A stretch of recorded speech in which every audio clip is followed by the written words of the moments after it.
Hello friends, welcome to unfolded English. যারা YouTube চ্যানেলে দেখছো চ্যানেলটাকে সাবস্ক্রাইব করে দাও, আর যারা ফেসবুকে দেখছো ফলো করে রাখো। ঠিক আছে, চলো আজকের আমাদের বিষয় হচ্ছে জয়েনিং বাই নাউন ক্লজ। আমরা নাউন ক্লজে আজকে চেঞ্জ করব। এর আগে ক্লজের ভিডিওস অনেকগুলো দেওয়া আছে। আমরা ক্লজের টাইপস, কীভাবে নাউন, অ্যাডজেক্টিভ বা অ্যাডভার্বিয়াল ক্লজ চিনব সেই সম্পর্কে কিন্তু অনেকগুলো ক্লাস অলরেডি দেওয়া আছে আমার চ্যানেলে। সেগুলো যারা দেখোনি একটু দেখে নেব। হ্যাঁ, আর এই ক্লাসটা দেখলাম।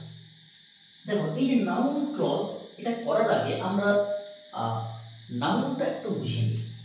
নাউন বুঝে নিই মানে নাউন কাকে বলে সেটা নয়, একটা সেন্টেন্স থেকে আমরা কিভাবে নাউন বার করবো, দ্যাট ইজ ভেরি ইম্পর্টেন্ট। আমি তোমাদের প্রত্যেকটি ক্লাসেই চেষ্টা করি যে বিষয়গুলোকে খুব সহজ, সুন্দর, সরল করে বোঝানো, যাতে আমরা শিখতে পারি। আর যদি আমরা শিখতে পারি তাহলে আমরা করতে পারবো, আর করতে পারলে আমরা নাম্বারও পাবো, তাই না? আর ব্যাপারটা হচ্ছে যে নিয়ম না, মানে আমরা খুব নিয়মে যাব না। হ্যাঁ, আমরা কনসেপ্ট ক্লিয়ার করব, যেমন আমরা এবং প্র্যাকটিস করবো, যেমন আমরা পরীক্ষায় করতে পারি, শিখতে পারি। দ্যাট ইজ মানে সবচেয়ে আমাদের মূল, আমাদের মোটো হচ্ছে, আমাদের মেন মোটো বা পারপাস হচ্ছে শেখা, লার্নিং। ঠিক আছে, চলো আমরা একটু নাউনটা বুঝি। আমরা এই সেন্টেন্সে প্রথমে চলে যাই। দেখো, Sumit gave Amit a pen, অর্থাৎ সুমিত অমিতকে একটা কলম দিয়েছে। দেখো এখানে তিনটি নাউন আছে, একটা হচ্ছে সুমিত, একটা হচ্ছে অমিত, একটা হচ্ছে পেন, তাই না? আর এখানে আমাদের ভার্ব হচ্ছে গেভ। গেভ মানে কি? দেওয়া। আচ্ছা, সুমিত অমিতকে কি দিয়েছিল? দেখো, পেন। আমরা যদি কি দ্বারা প্রশ্ন করি তখন আসছে পেন, তাই না? আচ্ছা, কাকে দিয়েছিল? উত্তর আসছে অমিত। আচ্ছা, কে দিয়েছিল? উত্তর আসছে সুমিত। তাহলে আমরা যখন ভার্বকে প্রশ্ন করছি কি, কে এবং কাকে, যে উত্তরটা পাচ্ছি সেটা হচ্ছে নাউন। কি বললাম? আমরা যখন ভার্বকে প্রশ্ন করছি কি, কে, কাকে, যে উত্তরটা পাচ্ছি সেটা হচ্ছে আমার নাউন। ঠিক আছে, আমরা যদি ঠিকঠাক নাউন বুঝতে পারি তাহলে আমরা নাউন ফ্রেজ বা নাউন ক্লজ খুব সহজেই বুঝতে পারবো। এরপর এই যে ক্লজ বোঝার আগে আমরা ফ্রেজ একটু জেনে নিই। যদিও ফ্রেজ বিষয়ে আমার ক্লাস দেওয়া আছে অলরেডি, তাও একটু আমরা ফ্রেজটা বুঝি। দেখো, এই যে ফ্রেজ এবং ক্লজ, এই দুটোর মধ্যে ডিফারেন্স কি বলতো? এই যে ক্লজ এবং ফ্রেজ, দেখো ফ্রেজ এবং ক্লজ এই দুটোর মানে হচ্ছে কি? শব্দগুচ্ছ। এই দুটোর মানে হচ্ছে কি?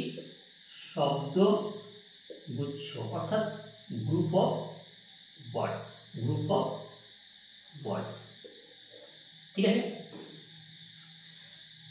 তাহলে ডিফারেন্সটা কোথায়? ফ্রেজ হচ্ছে শব্দগুচ্ছ যেখানে সাবজেক্ট এবং ভার্ব একসঙ্গে থাকে না। সাবজেক্ট এবং ফাইনাইট ভার্ব একসঙ্গে থাকে না।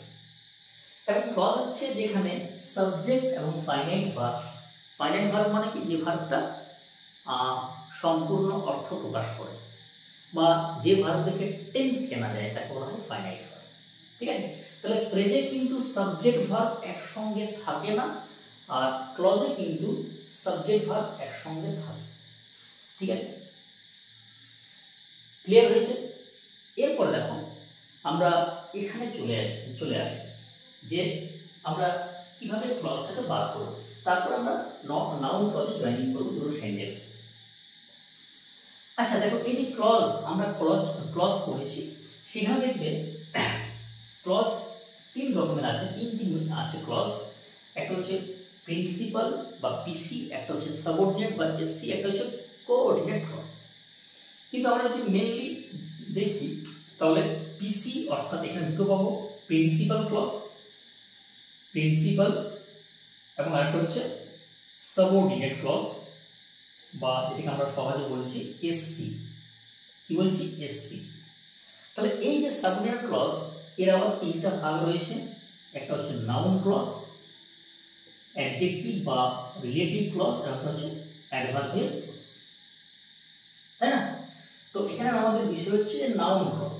তাই এখানে দুটো সেন্টেন্স দেওয়া রয়েছে, what he said is true, অর্থাৎ হোয়াট হি সেড মানে হোয়াট হি সেড, সে কি বলেছিল সেটা সত্যি, সেটা ট্রু, হোয়াট হি সেড। এরপর দেখো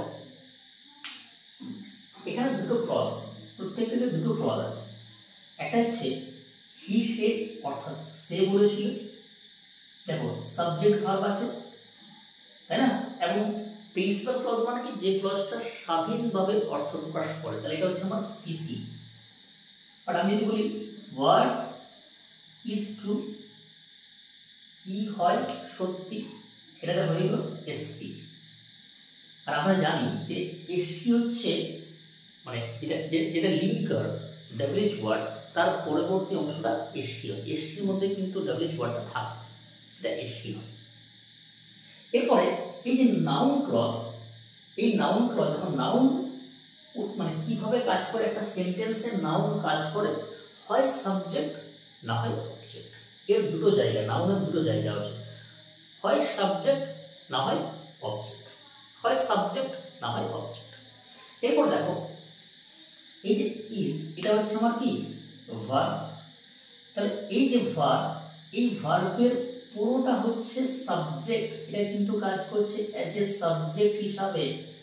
হোয়াট হি সেড হিসাবে কাজ করছে সাবজেক্ট, এটা পুরোটাই সাবজেক্ট, এবং সাবজেক্ট আছে ভার্ব আছে, তাহলে ক্লজ, তাই না? কি ক্লজ? এটা হচ্ছে আমার নাউন ক্লজ। ঠিক আছে, ক্লিয়ার হয়েছে? এরপর দেখো আমরা চলে আসছি সেকেন্ড, আই নো অর্থাৎ আমি জানি দ্যাট হি ইজ ট্রু, আমি জানি যে সে, এটা ট্রু নয়, এটা লিখবে I know that he is honest, এটা ট্রু নয়, I know that he is honest, আমি জানি যে সে হয় কি সৎ। এরপর দেখো আই নো, এটা হচ্ছে আমার পিসি প্রিন্সিপাল, আর দ্যাট হি ইজ অনেস্ট এটা হচ্ছে এসসি, তাই না? আচ্ছা এই এসসির মধ্যে এটা হচ্ছে আমার নাউন ক্লজ। কি ক্লজ? Noun clause. দেখো আই নো মানে আমি জানি, আচ্ছা কি জানি? যে সে হয় সৎ, এটা কিন্তু ভার্বের হিসাবে কাজ করছে, ভার্বের কিন্তু অবজেক্ট হিসাবে কাজ করছে, ভার্বের অবজেক্ট হিসাবে কাজ করছে এই জায়গাটা, তো এটা হয়ে গেল আমার নাউন ক্লজ। তা নাউন হিসাবে কাজ করে, দেখো নাউন যা ফ্রেজও তা ক্লজও তা। নাউন মানে একটা ওয়ার্ড, ফ্রেজ মানে একাধিক, যেখানে সাবজেক্ট ভার্ব একসঙ্গে থাকে না, আর ক্লজ মানে একগুচ্ছ, যেখানে সাবজেক্ট এবং ভার্ব একসঙ্গে থাকে। এরপরে এটা কাজ করবে হয় সাবজেক্ট না হয় অবজেক্ট। ক্লিয়ার? এবং নাউনগুলো সবচেয়ে যে লিঙ্কারগুলো বেশি ব্যবহার হয় সেটা হচ্ছে দ্যাট এবং হোয়াট, সবচেয়ে বেশি ব্যবহার হয়। তাছাড়া কিন্তু হোয়েন, হোয়াই, হুইচ এইগুলো কিন্তু ব্যবহার হয়। এটুকু বোঝা গেছে তোমাদের? এরপর চলো আমরা কিছু প্রশ্ন রাখি, দুটো সেন্টেন্স রাখবো, আমরা নাউন ক্লজ এগুলো করার চেষ্টা করব। চলো এরপর আমরা দেখে নিই যে এই কোয়েশ্চেনগুলোকে আমরা কিভাবে নাউন ক্লজে করবো, নাউন ক্লজে চেঞ্জ করবো। এখানে প্রত্যেকটি সেন্টেন্সে মানে প্রত্যেকটি কোয়েশ্চেন দুটো করে সেন্টেন্স দেওয়া আছে, ঠিক আছে? সেগুলো আমরা নাউন ক্লজে করব। এর আগে আমরা এগুলো ভালো করে করব, এর বাংলা মানেটা করব, তারপর আমরা নাউন ক্লজে করব। আমি কি বললাম যে এই যে কনসেপ্টগুলো আমি বললাম তোমাদের, যে নাউন ক্লজ কিভাবে আমরা করব, নাউন ক্লজ কিভাবে চিনব, নাউন কিভাবে পার করতে হয়, ফ্রেজ কিভাবে পার করতে হয়, ক্লজ কিভাবে পার করতে হয়, অ্যাকচুয়ালি নাউন জিনিসটা কি, আমরা যদি এইটুকু জানতে পারি খুব সহজেই করতে পারবো।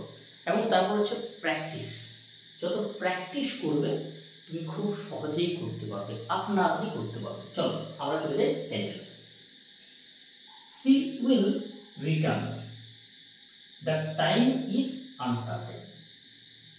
সে আসবে, সময়টা অনির্দিষ্ট।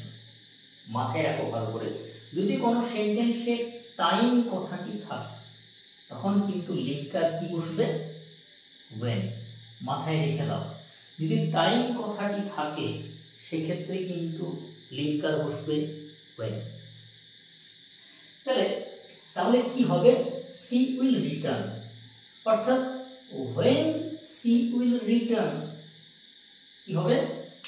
when she will return, when she will return is uncertain, অর্থাৎ কখন সে ফিরবে সেটা কি?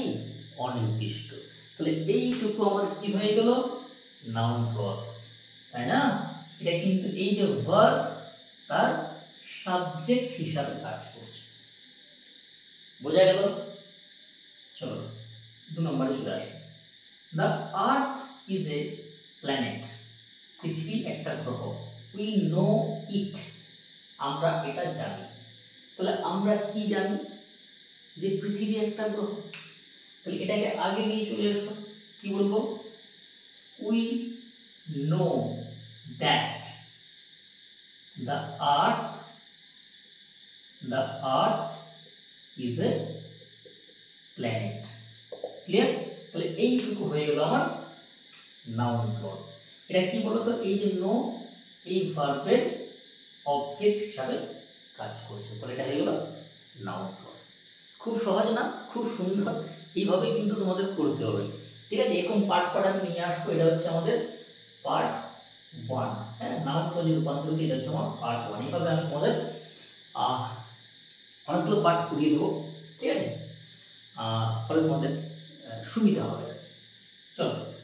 চলে আসবো থার্ড পার্ট, যে he is an honest man, it is known to us, অর্থাৎ তিনি একজন সৎ মানুষ, এটা আমাদের জানা, তাই না? আমাদের জানা। তাহলে কি বলবো? That he is an honest man, তিনি যে একজন সৎ মানুষ, it is known to us, আমাদের জানা।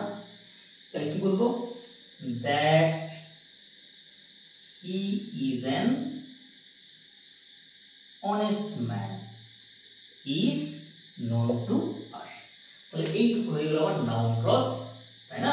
আর এটা কিন্তু ভার্বের কি হিসাবে কাজ করছে? সাবজেক্ট হিসাবে কাজ করছে, তাহলে নাউন ক্লজ। চলে আসো 4 নম্বর। ইউ টোল্ড দিস, তুমি এটা বলেছিলে। Tell me frankly the reason of it, আমাকে পরিষ্কার বলো এটার কারণ। ফ্র্যাঙ্কলি মানে পরিষ্কার, স্পষ্টভাবে। মাথায় রেখে দাও, যদি রিজন কথাটি থাকে সেক্ষেত্রে কি হবে? হোয়াই লিঙ্কার বসবে। যেমন আমরা পেলাম যে টাইম থাকলে ওয়েন হয়, একই রকম ভাবে যদি রিজন কথাটি থাকে সেন্টেন্সে সেক্ষেত্রে কিন্তু লিঙ্কার বসবে হোয়াই। তাহলে এখানে কিভাবে করবে? টেল মি, কি বলবে?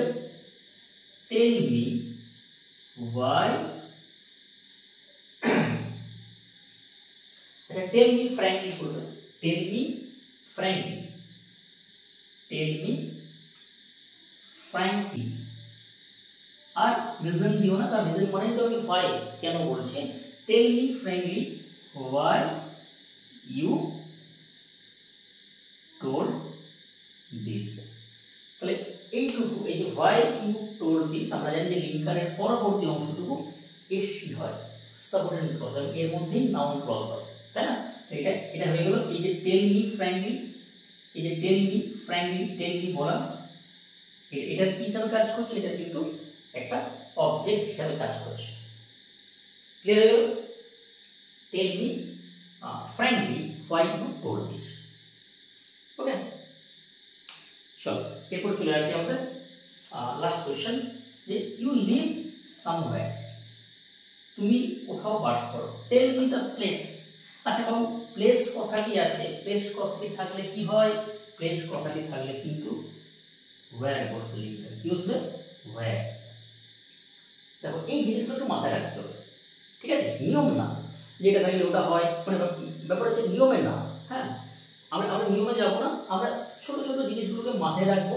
যেমন টাইম থাকলে হোয়েন, রিজন থাকলে হোয়াই, প্লেস থাকলে হোয়ার, এই ছোটো ছোটো জিনিসগুলো মাথায় রাখবো, যখন করবো সে বাংলা মানটা করে নেবো এবং প্র্যাকটিস করব, আমরা পারবো। ঠিক আছে, তাহলে you live somewhere, tell me the place. তাহলে কি বলবে? Tell me. কি বলবে? Tell me. আচ্ছা, আর প্লেস দিও না, প্লেস মানেই তো হোয়ার। তাহলে tell me where you live. Tell me where you live. তাহলে টেল মি, আমাকে বলো। কি বলো? যে তুমি কোথায় বাস করো। তাহলে এই জিনিসটা কি? এই যে তোমার এটা কি? এই যে ভার্বের অবজেক্ট হিসাবে কাজ করছে, তাই না? তাহলে বন্ধুরা, এই ছিল আমাদের নাউন ক্লজে করার টেকনিক। আমরা খুব সহজেই খুব সুন্দর করে শিখলাম। এইভাবে কিন্তু আমরা পার্ট পার্ট করে করবো। সঙ্গে থেকো, প্রত্যেকের সঙ্গে থেকো, আর লাইক করে দাও, শেয়ার করে দাও, এবং যারা ফেসবুকে দেখছো, এতক্ষণ ফেসবুকে দেখলে তারা পেজ বা প্রোফাইলটিকে ফলো করে রাখো, আর যারা চ্যানেলে দেখছো তারা চ্যানেলকে সাবস্ক্রাইব করে দাও। আরেকটা ভালো কথা বলে রাখি, আমার আরেকটা চ্যানেল রয়েছে, আমি রিসেন্টলি এটা খুলে ওপেন করেছি। সেটা হচ্ছে চ্যানেলের নাম হচ্ছে the English classroom. The English classroom. এবং এর সঙ্গে আরেকটা রয়েছে ফিল্ড অফ কম্পিটিটিভ এক্সাম, মানে একটাই নাম, দ্য ইংলিশ ক্লাসরুম। দেখো মানে লেখা উঠছে স্ক্রিনে, হ্যাঁ, the English classroom field of competitive exam.